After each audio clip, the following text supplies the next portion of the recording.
नमस्कार, जय श्री राम। कैसे हैं आप सब? उम्मीद करता हूं सभी स्वस्थ होंगे। और शुरू करते हैं एक नई पजल के साथ। और सबसे पहले आप इस क्वेश्चन को सॉल्व कर लीजिए, उसके बाद चेक करिए हमारी अप्रोच क्या है और आपका आंसर राइट है या रॉन्ग है। तो जो क्वेश्चन है वो आपको आपकी स्क्रीन पर दिख जाएगा। 7 person T U V W X Y and Z purchases 7 different books on different days of the same week starting from Monday to Sunday। Monday से शुरू हो रहा है, Monday, Tuesday, Wednesday, Thursday, Friday, Saturday and Sunday. Clear है? Monday to Sunday बोला है आपको। इस तरीके से हम बना लेते हैं। मैंने पहले भी एक क्वेश्चन में आपको बताया था कि थोड़ा इसे लॉन्ग कर दीजिए ताकि आपको अगर पॉसिबिलिटीज बनानी हो तो इसी में आपका काम हो जाए। ठीक है। और जो the books are a suitable boy, being you, the alchemist, Hamlet, the marigold, humanly possible and the great Gatsby. ठीक है। तो ये आपको बुक्स दी गई। बुक्स के नाम सिर्फ और सिर्फ कंफ्यूजिंग करने के लिए, आपको कंफ्यूज करने के लिए ही आपको दिए गए हैं। Each person purchases exactly one book. All the information is not necessarily in the same order except days. Why purchase a book 4 days before the person who purchased the marigold? Why जो है 4 दिन पहले, 4 दिन पहले मतलब बीच में 3 दिन है, इससे जिसने मैरीगोल्ड खरीदी है। मैरीगोल्ड के बाद तुरंत बाद कौन सी बुक खरीदी गई? जिसने ह्यूमनली पॉसिबल बुक खरीदी। ह्यूमनली पॉसिबल बुक जिसने खरीदी वो मैरीगोल्ड के जस्ट बाद था।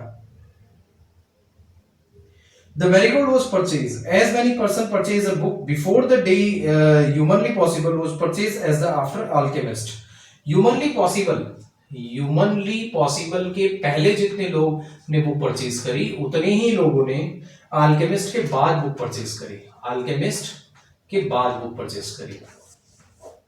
ठीक है। इस तरीके से हमने इनको रख लिया।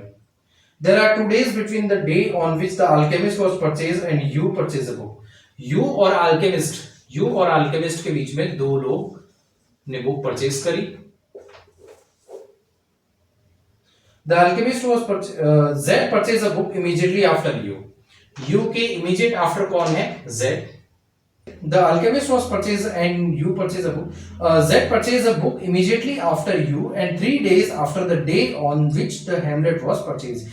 And जो आया है वो किसको? Z को रिप्रेजेंट कर रहा है, जो कि कहना चाहता है कि हेमलेट जो परचेज हुई तो उसके 2 दिन बाद, 3 दिन के बाद, मतलब किसने? Z ने परचेज किया, मतलब बीच में कितने लोग हो जाएंगे? 2 दिन। वापस ध्यान से देखिएगा। Z purchased a book immediately after you and 3 days after the day on which the book Hamlet was purchased. 2 person purchased the book between T and W. T और W के बीच में कितने लोग हैं? 2 लोग हैं। T purchased the book before W. अब इससे देखो, ऐसे हम लिखते हैं, इसका मतलब क्या होता है हमें नहीं पता कि W ऊपर है या T ऊपर है, लेकिन इस क्वेश्चन में हमें बोल दिया गया है कि T जो है पहले परचेज कर रहा है, तो ये ऐसे आ जाएगा डायरेक्ट कि W के ऊपर 2 छोड़कर कौन है? T है। T, V और W तीनों ना तो हेमलेट परचेज कर रहा है और ना ही ग्रेट गैट्सबी परचेज कर रहा है। ठीक है। X doesn't purchase the book humanly possible. X ने humanly possible बुक परचेज नहीं करी है। ठीक है। और उसके बाद एंड द अल्केमिस्ट, और X ने अल्केमिस्ट भी परचेज नहीं करी। मतलब ये आपके साथ कंडीशन दी गई है। तो देखो, जैसे जैसे हम आगे जा रहे हैं वैसे वैसे कंडीशंस जो है काफी बढ़ती चली जा रही है। अब आप कहां से शुरू करोगे? किससे क्वेश्चन को शुरू करोगे? देखो, सबसे ज्यादा कंडीशन आपको किसके बारे में दी गई, या फिर सबसे ज्यादा देखो, अगर आप ये देखते हो U और Z, तो U और Z आप कहीं भी रख सकते हो। कहीं पर U Z यहां आ जाएगा, यहां, मतलब किसको आप सेट कर सकते हो। देखो, अगर आप इसको देखते हो, Y को देखते हो, देखो कितने लोग यहां सेट हो रहे हैं। Y के बीच में 3 लोग। Y के बीच में कितने लोग? 3 लोग। मतलब ऐसे डॉट बना दूं मैं, 1 2 3 लोग। ठीक है, 3 लोग हैं। तो कितने लोग सेट हो गए? 1 2 3 4 5 और 6 लोग सेट हो गए। तो 7 तो हमारे पास टोटल है। मतलब 2 ही पॉसिबिलिटी बनेगी, Y या तो यहां आएगा या फिर Y यहां आ जाएगा। ठीक है, 2 ही पॉसिबिलिटी बने। ध्यान से देखिएगा कैसे। मैं अभी यहां लिखूंगा तो आपको पता चल जाएगा कैसे। देखो, Y से 3 छोड़ के कौन है? मैरीगोल्ड। 1 2 3, तो यहां कौन आ जाएगा? मैरीगोल्ड। ठीक है। और उसके नीचे कौन आ जाएगा? Humanly possible, humanly. ठीक है। अब Y को हम यहां रखते हैं, तो 3 छोड़ के कौन? मैरीगोल्ड। 1 2 3, तो यहां आ जाएगा मैरीगोल्ड और यहां आ जाएगा ह्यूमनली पॉसिबल। अब मैंने क्यों कहा कि दो ही पॉसिबिलिटी है, क्यों? क्योंकि y को नीचे रखोगे तो 3 छोड़ के 1 2 3 मैरीगोल्ड आ जाएगा, लेकिन ह्यूमनली पॉसिबल कहां रखोगे? संडे तक ही था ना। क्लियर है चीज? तो इससे हमें ये कंडीशन देखकर हमें पता चल जाता है कि इसको हम इजीली यहां पर सेट कर सकते हैं, बाकी किसी भी कंडीशन को आप इजीली सेट नहीं कर सकते थे। तो इस तरीके से हमने इस क्वेश्चन को, इस कंडीशन को हमने पिकअप किया, बस यही आपको समझना है। अब इसके बाद ह्यूमन, किसी और से रिलेटेड हमें कुछ दिया हुआ, देखो ह्यूमनली और अल्केमिस्ट का हमें रिलेशन दिया है कि ह्यूमनली के ऊपर जितने लोग हैं उतने ही अल्केमिस्ट के नीचे हैं। तो ह्यूमनली यहां पर रहा।